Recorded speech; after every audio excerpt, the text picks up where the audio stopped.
although we've allocated 20 minutes to the side in this matter, if we're still asking questions at the conclusion of your time, please continue to respond, and you need not ask permission to do so. Any such extra time will not cut into rebuttal time.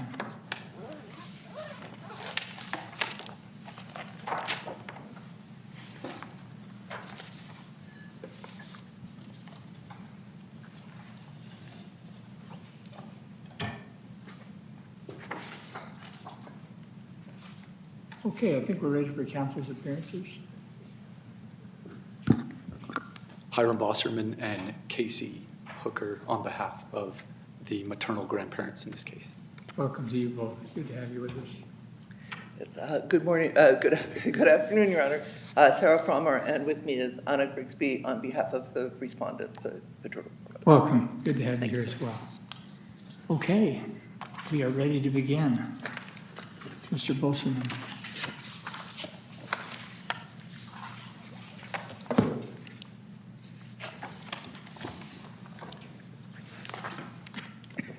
Good afternoon. May it please the court. We are here today because the Court of Appeals, without any adversarial briefing, chose to incorrectly interpret the intervention provision of which nobody asked the Court of Appeals to interpret, and misconstrue the absurdity doctrine in this case to reach a result that was based upon a hypothetical in the first instance. The Court of Appeals decision was erroneous for at least 5 reasons. First, and I think most importantly, and the reason why adversarial briefing was so important down below, of which our clients never had the opportunity to assert themselves of, is the plain language of the statute actually contemplates the exact scenario that we have in this circumstance. And let me explain why. For example, you may recall under the absurdity doctrine, there's a famous case heard by the U.S. Supreme Court. In that case, and it was articulated by this court in Re ZC. In that case, there was a mail carrier. That mail carrier was delivering mail, but was also wanted for murder.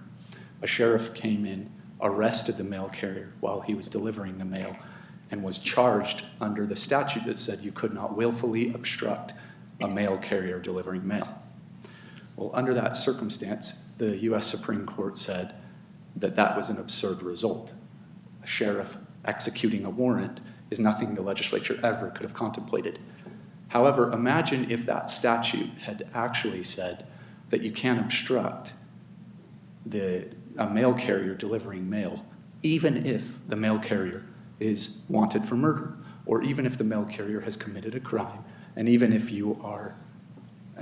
that mail carrier has been charged and you are serving a warrant. In that instance, it would have been completely different, right? The U.S. Supreme Court wouldn't have said this isn't an outcome that was never anticipated. The statute says plainly that you, even the sheriff in that instance, could not have arrested the mail carrier while the mail carrier was delivering mail. The same exact circumstance, we believe, exists in this case. And let me go through it for you really quickly. Under subsection 110, subsection 6 specifically, that's the intervention provision that is at issue in this case. You go through the factors. Does that statute contemplate a guardian? Expressly, right? A guardian who likely takes care of the children, a guardian who likely has possession or custody of the children, right? Expressly contemplates that under subsection 2 of section 110. Does it contemplate that that guardian would receive notice? Yes. In fact, it requires that that guardian must receive notice. Does it contemplate that that guardian could miss the 30-day deadline to timely intervene? Yes, explicitly it contemplates that. And then the last and most important to our discussion today is, does that statute contemplate that that guardian may have an action already pending of which the guardian is going to seek to maintain? And the answer to that is unequivocally, in our view, yes. It specifically says that a guardian who fails to timely intervene cannot maintain an action for an interest in the child. There is no other explanation for the term maintaining. If it said just bringing, then there may be an argument that the legislature never contemplated this. But because it says maintaining, there is no other explanation. It was, the legislature clearly is contemplating a guardian that already has an existing action being barred from carrying on that action. And so again, to come back full circle to my hypothetical, we are dealing with a statute that contemplates the circumstance that we have here. Unfortunately, the Court of Appeals did not engage with this analysis at all, didn't consider the maintain language, didn't consider how to reconcile it. I know that paternal grandfather has not appealed, but I'm curious, it seems from the facts that the paternal grandfather was not directly served, that it was only the paternal grandmother. Yeah, the record is a little unclear as to that, and it certainly hasn't been fleshed out before the district court or the Court of Appeals because that issue was never presented. Even in the reply brief, we complain about, hey, the absurdity doctrine was raised in the reply brief before the Court of Appeals. The question of whether paternal grandfather was properly served or not wasn't even talked about at any point.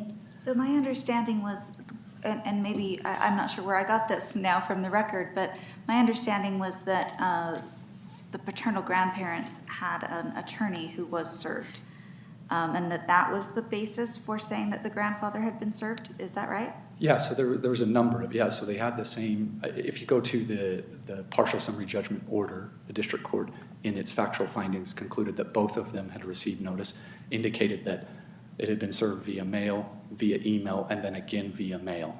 And I know that the record does show that paternal grandfather also signed the return receipt. And they requested. didn't, and that hasn't been challenged, right? That That has wasn't not been challenged when it challenged. was appealed. So don't we have to accept as an established fact that grandfather was served? Yes. Okay. Yeah, and it hasn't been appealed. And I think another clarity, right? Not only was it not appealed by paternal grandmother, but the actual party in who it affected chose not to appeal at all. How often is it that we are going to reach out to a separate party to a proceeding who chooses not to appeal and say, you know what, we actually want to decide your rights even though you haven't appealed the decision? And I think my question's not really about, it doesn't really matter whether he was or was not served. It seems a little questionable. Certainly the Court of Appeals, their factual background seems to say that paternal grandmother was served. But so paternal grandfather isn't one of the people who is required to have notice. So let's say that he wasn't served, but grandmother was served because she's one of the required parties. So the district court's order was just saying, well, grandmother was served and she didn't intervene, but no one specifically served grandfather. So that case is still going on. And maybe he'll win custody, but grandmother can have nothing to do with it anymore. It seems like that's what the Court of Appeals, we don't have those facts fleshed out because grandfather didn't appeal.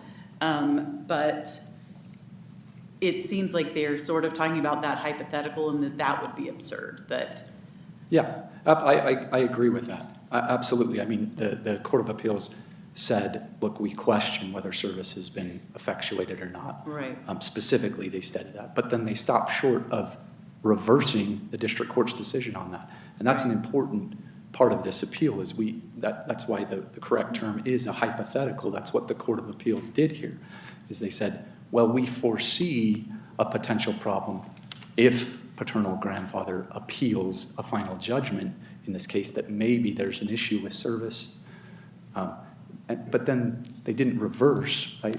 Because they can't, because that party didn't appeal and nobody raised it on appeal. So the first district court judge consolidated the cases and then transferred it over to another district court judge. But is there any problem with doing that if the district court judge said, oh, I see now there's another petition, we've got this petition here, I'm just going to consolidate these cases and now we're all together. Is there any problem with doing that? Is there any problem with consolidating two adoption petitions? Yeah. No. And would the first case have to give notice in the second case that was consolidated, or would that obviate the whole thing? Yeah, they do, and this court has actually expressly stated that. There's a case called In Re TB in which this court considered the rights of a putative father in that instance. And what happened in that case is mother's parents started an adoption proceeding, didn't give notice to paternal father, or excuse me, not paternal, to the putative father of that case, didn't serve it on it, and then what ended up transpiring is father, with his paternity action, moved to consolidate. The court did consolidate it, and father said that he was essentially tried to say, I am now one of the parties that is required to receive notice. This court expressly held that just the mere fact of us consolidating two cases together does not make you a party in both each other's adoption proceeding. It is just an equitable mechanism, and I'm happy to provide, the U.S. Supreme Court has said the same in Hall v. Hall. Happy to provide those citations to you when I come back up here on that. But it's already been determined that they still needed to intervene in each other's actions, even though it was consolidated. Can I ask about footnote 4 and the discussion about grandfather? Yeah. So it seems to me, when I read the Court of Appeals opinion, that in paragraph 17, they cite some absurdity in the way this is applied relative to grandmother, just kind of on her own, that she's already filed another adoption petition. Mm-hmm. And then they go on and they have the footnote appended where they get into the lengthy discussion about grandfather and how that makes it absurd. I guess I'm just wondering, let's just imagine we said strike footnote 4 in its entirety. It was inappropriate. Does the opinion still then, though, identify, at least in their minds, an absurdity without that additional discussion? Because that kind of comes after they've already concluded what they did in paragraph 17. I don't know that 17's conclusions depend on the footnote, I guess is what I'm saying. Yeah, I think it is. And the reason for that is essentially their holding is, the Court of Appeals holding is, it's an absurd result to allow the paternal grandfather to carry on an appeal when the paternal grandmother is barred. That was their determination. That's their ultimate determination, right? You know, I think I'm now looking earlier in 17, they do again refer to the grandfather, so I think you're right. Their entire discussion depends on kind of that observation. I agree. I think it's completely hinged to what is going to happen to paternal grandfather. And I think it's important to note that the appellate court shouldn't shouldn't try to get too forward thinking about what's going to happen in a case down below. Anything could happen in the case down below. If this court was to reverse the Court of Appeals and affirm that paternal grandmother has no rights in this child and can't maintain the adoption, it is just as likely that paternal grandfather will withdraw his petition or not appeal. We've already seen it once. Paternal grandfather isn't here in this case, right? So to base your conclusion on something that could or may happen that we don't know if it's going to happen is the reason why this court in Scott v. Benson expressly rejected basing the absurdity doctrine on a hypothetical that isn't in the case in front of us, because we simply don't know what's going to happen when it goes down below. Can I ask a question about the dueling petition statute, so section 215? Okay. Would you agree that that's more specific to the issue of when you have a case where there are dueling petitions? The dual, so one. 81.6.215. Okay, and so the prior version of that statute was 133. Yeah, they recodified. I know they just renumbered it, so it makes it confusing. Yes. Okay, so that's more, would you agree that that's more specific to a case where you have dueling petitions? It's more specific to? Yeah, it governs when you have dueling petitions. It does with a caveat. Whereas the intervention statute, I understand your argument about maintain, but 215 really addresses this situation more directly than 110 does it not? I don't know if I would say more direct. It certainly touches upon competing adoption petitions. As we mentioned, right, we believe the maintaining language flags. I acknowledge that. But I'm saying, but 215 directly addresses when you have dueling petitions. This is the in re CC situation, right?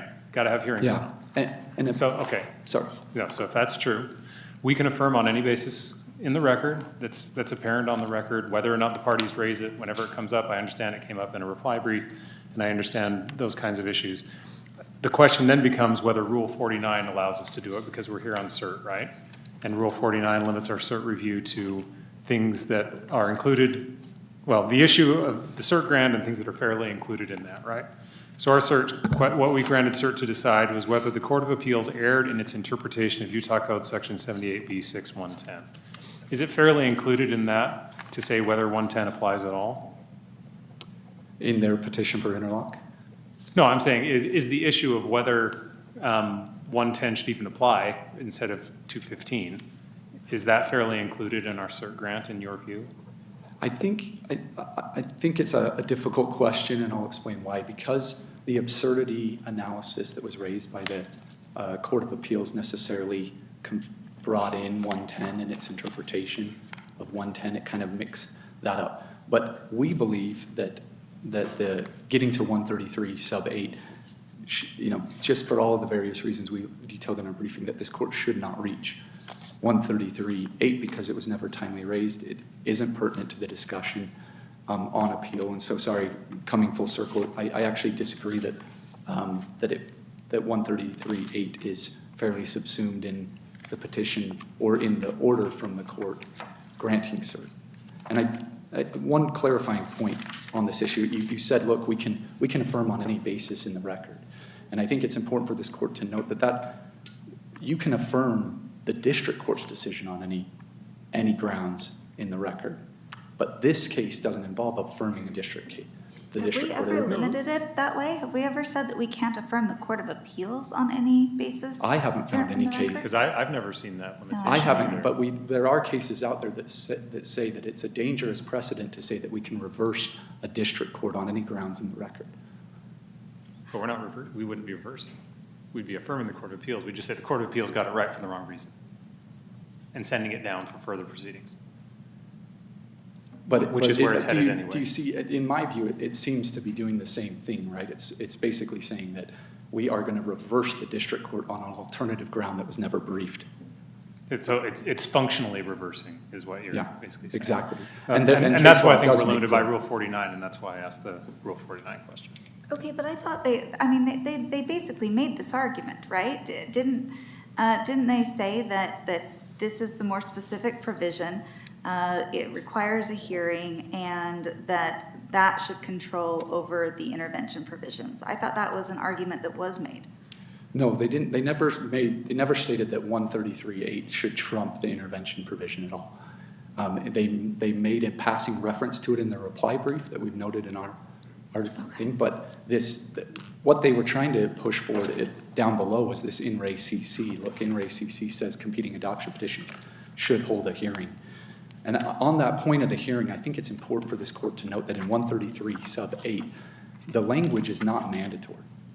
They want to pretend that the hearing requirement with a guardian is mandatory. If you read it, it shall grant a hearing only in the following circumstances. It's akin to if there was a statute for a restaurant, right, and the prohibition of alcohol. It would say a restaurant shall serve alcohol only between the times of 10 and 10. That doesn't mean the restaurant must serve alcohol. It's simply indicating when it is permissive for the court to hold a hearing on competing adoption petitions. And I think that's an important note. Okay, I am looking at their opening brief before the Court of Appeals. And they're saying that according to in re CC, in the case of competing petitions, which is governed by that other rule, district court must rule on both petitions, at all times keep the best interests. And then they talk about interpreting the intervention provisions within the context of the Adoption Act as a whole. It seems like they're making that the argument that Justice Nielsen just articulated before the Court of Appeals. So how would we be, if the Court of Appeals had accepted that argument, how would we be reversing on a basis that wasn't raised? Well, I think it's a fine distinction here, right? In re CC was case law before this provision was ever added.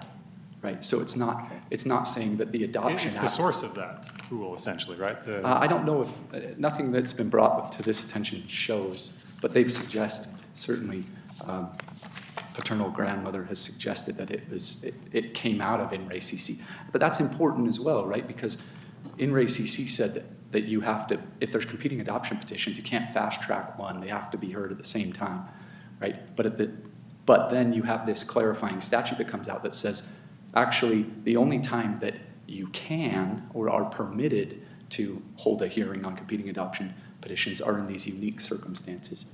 And subsection 9 of 133 supports that interpretation. It says if the court decides to hold a hearing, this is what will happen at that hearing. And so it's a completely discretionary hearing in the first instance. And one, I'll also make the note really quick that the hearing, it doesn't specify what hearing it's even talking about in 133.8. And in this instance, paternal grandmother did have a hearing on summary judgment on the effectiveness of her petition in the first instance, therefore satisfying any requirement under 133.8. I see him. I just have one more question about the statutory interpretation. It seems like when we're interpreting a statute, often parties focus on a particular provision and they don't necessarily zoom out and look at the whole chapter or the whole title sometimes. And I always do that. Even if the parties are focused on the meaning of one little provision, I feel like we have to get the statutory interpretation right. And so I will look at anything that might be relevant, even if the parties didn't specifically talk about it, which is often the case. Often if you read more, you see other provisions that interact with the provision at issue. And I've always thought that, all the different statutory canons are kind of fair game in trying to read the statute properly. Can you respond to that in terms of whether this, looking at this other provision, 133 at the time, whether they've made the precise argument, can't we read the whole statute and surrounding provisions and decide what we think is the proper, best reading of the statute? Yeah, absolutely. This court can look to when we are talking about what's the proper interpretation of the intervention provision, the court should try to harmonize the entire Adoption Act as one, right? And that would include 133.8, right? In this instance, however, I think the distinction we're trying to make is nobody was asking for the Court of Appeals to interpret the intervention provision. Everybody said it was unambiguous and that it applied in this case. Nobody was arguing for an alternative interpretation or pointing to other provisions of the code that make it ambiguous. Everybody conceded down below and in front of the Court of Appeals that it was unambiguous and it applied in this instance. That seems to me to be a unique circumstance where now we are raising arguments for the first time on cert to say, hey, actually it's not ambiguous, or it is ambiguous.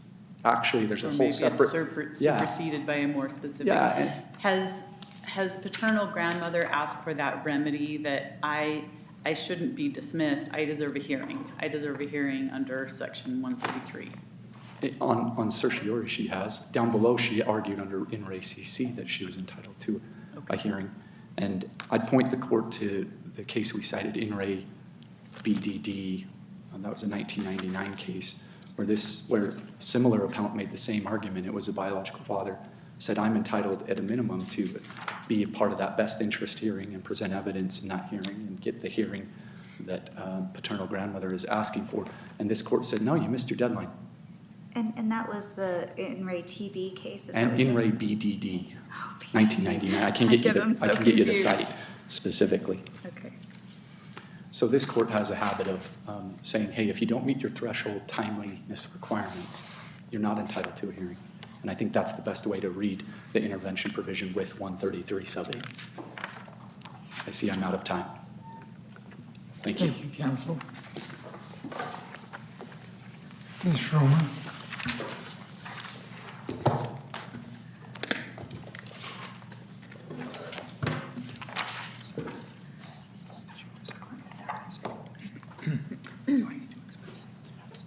Good afternoon, Your Honors. It has always been our position in the District Court, in the Court of Appeals and now, that the intervention provision of 110, and if I may use the old rules, they changed the numbers, and I just, if it's all right if I use the old numbers. Or just use the labels. Intervention provision of 110 does not apply in this case, and that to use it to apply in this case to dispossess a pre-existing adoption petition of a legally appointed guardian, the word they used in the district court was nonsensical. The word we used in the Court of Appeals was absurd. But I think the simple answer is that section simply doesn't apply when you have two petitions. Then what does the word maintain mean? I'm sorry. In the Intervention Act, when it says that you cannot bring or maintain an action, what does that word maintain mean? There's lots of kinds of actions that can be maintained. For example, if somebody had filed a paternity action, the 110 is directed primarily, if you read it in its entirety, the purpose of 110 is to protect the finality and stability of an adoption from latecomers and stragglers. And so they're saying if you haven't shown up in a timely fashion, if you interpret that statute holistically as opposed to word by word, what that statute is saying is that if you have not shown up in a timely fashion and expressed your interest and put a stake in the ground indicating your entitlement, then you cannot show up later. You cannot show up later in any way. You But cannot commence or maintain. That sounds like a purposivism argument, that this court has really shied away from purposivism, saying that, well, we're going to look instead of at the plain language of the statute, we're going to look at what the legislature was trying to accomplish. So tell me how we can do that consistent with our case law about sticking with the plain language. Well, I think when we talk about, I think the statutory interpretation case law says that you have to interpret a statute where it sits in the context of the entire statutory scheme. And the entire statutory scheme in this case is the Adoption Act. So let's veer away from 110 and 133 for a moment and look at another statute that I think is the most important one, which is 102. And this is the statute that says, under all circumstances, the paramount concern is the best interests of the children. And it is that paramount concern that persuaded this court in CC to say, if you have more than one petition, if you have two conflicting petitions, both, the only way that you can assure that the child's best interests are taken into account is to consider them both. And that's exactly what INRI CC said. But what if the best interest of the child would actually be served by being placed with someone who received notice, hadn't filed a prior adoption petition, and didn't intervene in a timely fashion? I mean, haven't we also said that these are very strict requirements, and that we don't excuse failure to comply just because potentially the best interest of the child would best be served by being with a parent who did not comply? But I think the best interest that's served by 110 is the finality and stability, not the identity of the person. And so again, what 110 says is you need to show up in time. If you want to claim these interests, you need to show up in time. But we weren't late to the party, we were first to the party. But can we go back, though, I'm sorry, to Justice Hagan's question about the word maintaining, right? Because by including maintaining in the statute, it's not on its face just directed toward latecomers or stragglers, right? It's also being directed to people who are already there. So I'm trying to understand how you reconcile the use of maintaining here with your position that really we're just trying to keep out people who might come after the fact. Well, it's directed to people who have who may have a paternity action, who may have another kind of action. It's just. But what kind? I mean, why does it matter what the type of action is, right? It's just saying, if you have an action where you're asserting any interest in this child, right? If you are already in that action and you get notice, you need to intervene in the other action. And I would say that 133 and 102 say that if that if the action you wish to maintain is another adoption petition, then that it doesn't apply to that. Because you have another statute that says when you have CC, and then you have another statute that says when you have two petitions, they both get hearings. And that statute does incorporate the other provisions of the Adoption Act. It says that in 133.9 says that there's a rebuttable presumption that you have to have complied with all of these provisions. If you haven't complied with these provisions, you can't go forward. But that's a rebuttable presumption once you're in the door with the competing adoptions. So are you saying then that when there's a conflict in the statute then between 133 and 110, that it's not really meaning to refer to adoption, a separate adoption proceeding specifically when it talks about other actions that are being maintained? Yeah, that they never thought about it one way or the other. But then when they specifically did think about it and they enacted 133, or when this court thought about it when they decided in re-CC, they concluded, wait a second, if you have two people who are both trying to adopt, then they have staked their interests and they've followed the procedures, then you have to give a fair hearing to both. Sure, but why don't they have to just appear in each other's proceeding? Why is that a bad idea? Because there's no, and this is where absurdity comes in, there's no legitimate purpose for requiring them to appear in each other's proceedings. And this is where the consolidation. But help me understand why. I mean, it seems to me if someone's asserting a right in a proceeding and someone's asserting a right in another proceeding and they are in odds, that it makes a whole lot of sense to have them both appear in each other's proceedings to ensure that something just doesn't proceed without making sure their interests are protected. Because if you have two proceedings that are both addressing the same issues, and in this case, everyone agreed, both sets of grandparents and the court agreed that the issues in these two petitions were the same. You have two proceedings. We don't need to appear, if we're entitled to a hearing in our case, we don't need to appear in their case to protect our interests. The district court is required to hear them both. And they can hear them together. What CC says, you can hear them together. You retain the discretion to hear them separately, but you have to hear them both. Does the maintaining language come from the fact that these kinds of petitions really are an interesting choose-your-own-adventure? I mean, you can file where the adoptor resides. You can file in juvenile court. You can file where the children reside. Like there's a lot of different places you can file these sorts of things. Right. So it's to kind of perhaps cover that, okay, you can't be filing before a motion to dismiss is filed. You can't be filing also in juvenile court and also where you reside instead of where the kids are. And that this is going to make this kind of one-stop shopping. This is the action. Right. Well, and but I'm not quite sure I understand the question. So, well, I'm just saying we're trying to figure out what maintain means. One of the questions was, doesn't maintain cover this action that was so briefly joined and then severed again and proceeding in front of the same judge with the same witnesses about the same people and all of that sort of thing.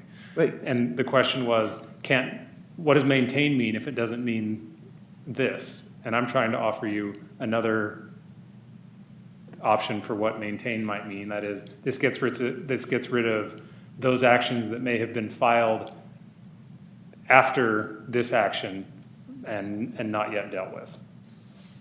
Well, so you're suggesting that what it means is that they have to come together? Yeah, no, I'm asking if that's how you understand maintain. Yeah, I think that if one person, if one of the possibilities is that the two actions could be filed in different courts, and that's one of the things that's. Yeah, they can be filed in juvenile court or in different venues. Or file in two different district courts. That's not what happened. That's not what happened here. But my response to that is still, the parties both know. The parties know both. The parties aren't confused that there's two actions. The parties aren't confused. Sure. And so if they want both of them together, they can ask for both of them to be together. And indeed, in this particular case, they did. They asked for both of them together, and the judge agreed. And they were consolidated. And then they were unconsolidated for reasons that are totally missing from the record. But the fact remains that the being consolidated isn't the point. The fact that everybody agreed that they were all the same issues. And indeed, in the case AB, which was disavowed by the Supreme Court for other reasons, AB says that when two petitions are filed, they are one case. They are one case. Well, are they filed in the same case? Pardon? I mean, one of these cases I read, the petitions were filed in the same case. In this case, they were filed in the same case. Well, no, they weren't, right? They each They were opened their filed- own case. Yeah, they were filed, well, that's because 8th District has two different judges, but they They had different case numbers, right? they have different case numbers. Okay. And then they were consolidated. Right, and then unconsolidated, and your client received notice both before and after that they needed to intervene, is that right? I'm sorry, say this? They received notice to intervene both before and after consolidation, Right, correct? but if they are consolidated, then intervention becomes irrelevant because the issues are joined. And everybody agreed the issues should be joined. Well, I think it probably just depends, because consolidation can be for some purposes and not for others. But I think in this case, they were unconsolidated. They were never given the same case number, correct? They were never given the same case number, but they were pending in the same court and they were proceeding together in the same court. Right. Can I just ask why your client didn't intervene? What was the reason for not intervening? I don't know. Okay. I don't know. I wasn't there. But what they say in their pleading, they say that the reason they didn't intervene is because they believe that the consolidation resolved the issue. That's what they said in their opposition to the motion for summary judgment. Okay. So taking that at face value, But that wasn't the defense raised on appeal, right? it's in the appellate, it's in the pleading. But was there an argument made on appeal that the court was wrong to require their intervention because of the consolidation? Yes, Okay. So that was an argument made to the Court of Appeals? yes, Okay. yes, and the Court of Appeals in fact asked for supplemental briefing. And it was such an argument made in the Court of Appeals that they asked for supplemental briefing, which we did. That's not something that the Court of Appeals chose to Resolve, right?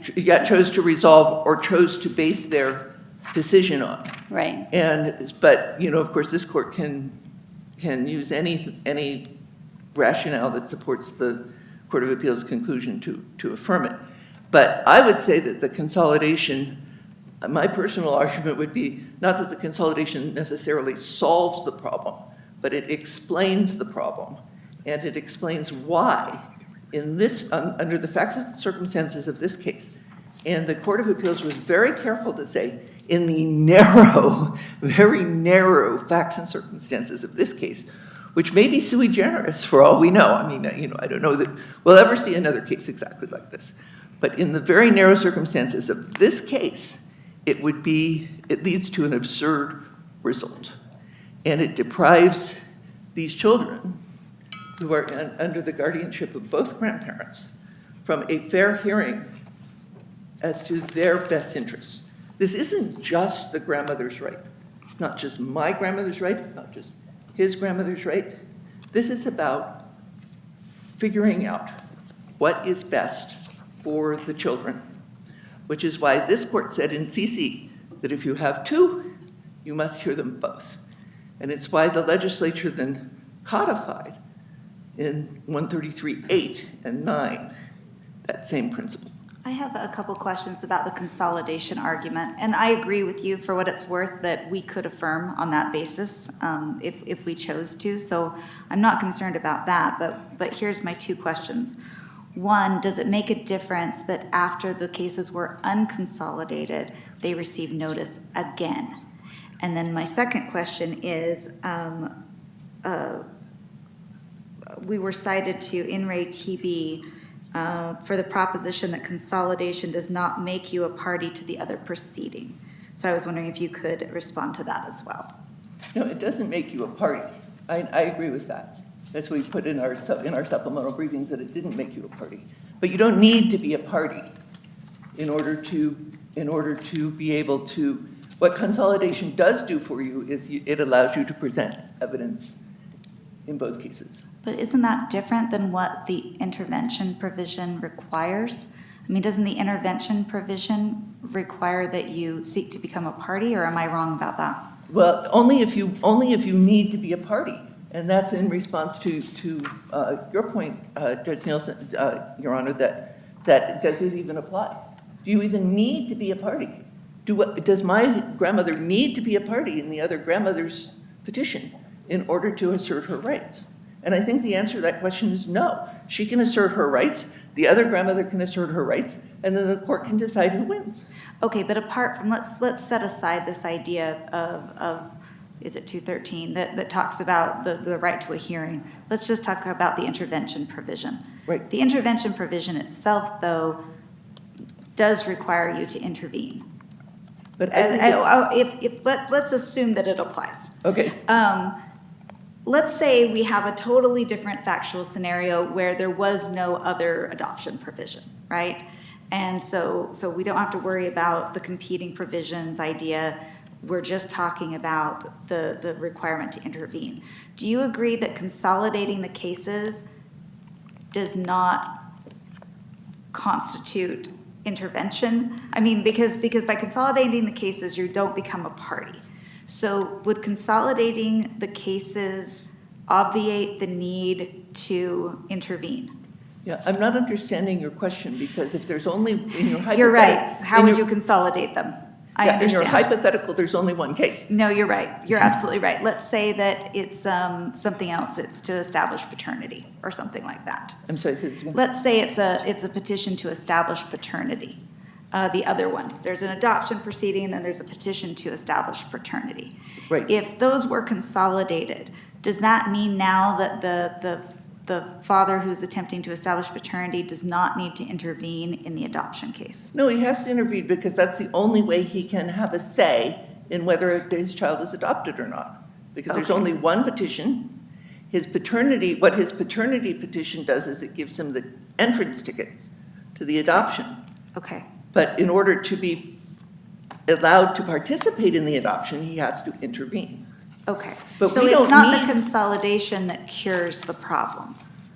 It's this idea of the competing petitions in your mind that cures the. Right. Okay. It's why 110 doesn't apply. Because Okay. we don't need to be a party in grandmother two's adoption in order to proceed in ours.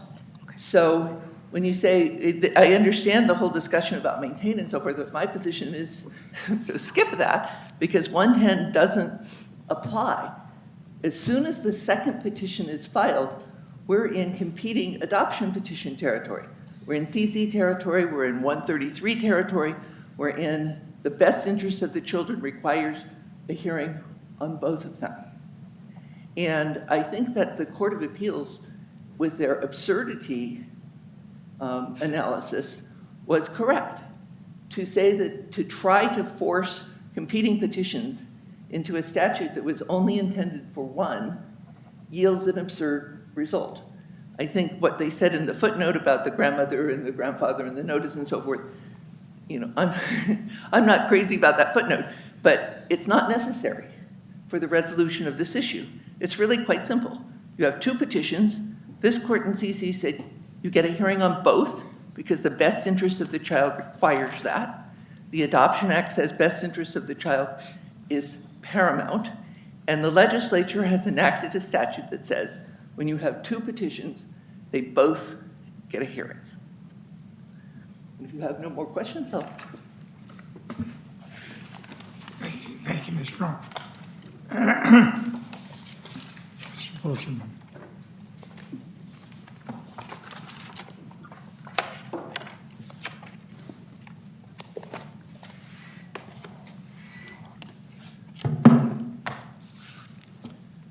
Thank you, Your Honor. Very briefly, I just want to give those citations.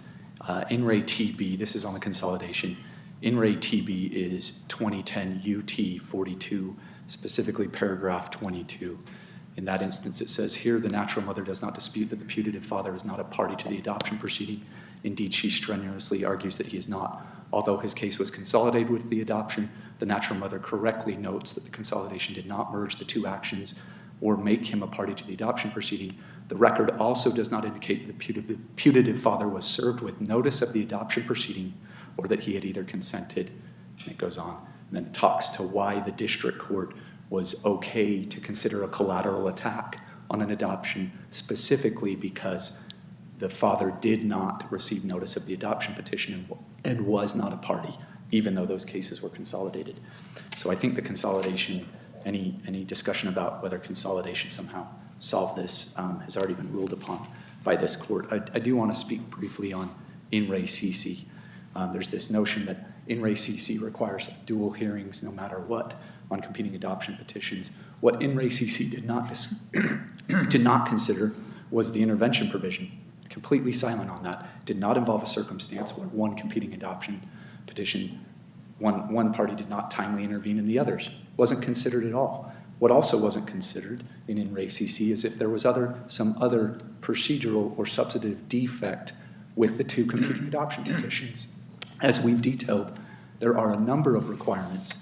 In the old version of the code, section 117, sub 2 through 5, you'll see there's a number of requirements to be able to adopt.